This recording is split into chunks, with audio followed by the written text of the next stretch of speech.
inodore, incolore, radioactif et cancérogène. On trouve le gaz radon sous nos pieds, dans la couche terrestre. Il provient à la base de l'uranium et dans des sols essentiellement granitiques.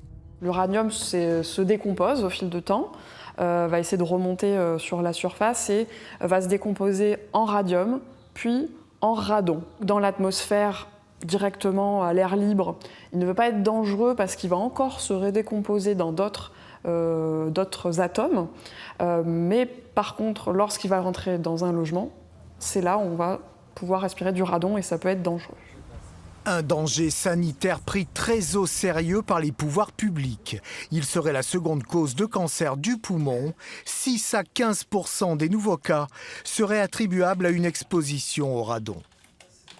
C'est identifié depuis longtemps, depuis 1987 par l'OMS, le Centre international de recherche sur le cancer.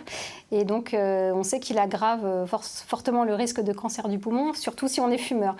Et donc on estime à peu près à 3000 décès par an par cancer du poumon qui sont attribuables au radon. Donc à peu près autant que les accidents de la route. En fait, tous nos départements ex-Languedoc-Roussillon sont concernés par la problématique du radon.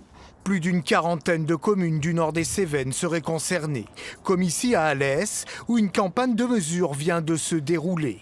Les volontaires, une centaine au total, se sont vus attribuer des kits afin de vérifier la présence ou non de ce gaz dans leur habitation. S'il y a des fissures au niveau du carrelage, des fissures entre le mur, la jonction du mur et le sol, donc ça peut être par des plaintes.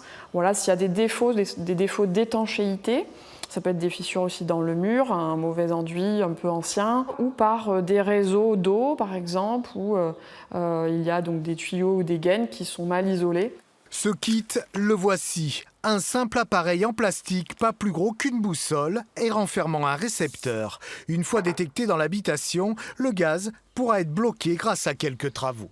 Et c'est souvent des travaux qui vont être assez peu coûteux, même si il faut relativiser ça, mais voilà, c'est souvent des actions simples à mener sur les travaux, mais aussi sur le comportement et sur les habitudes.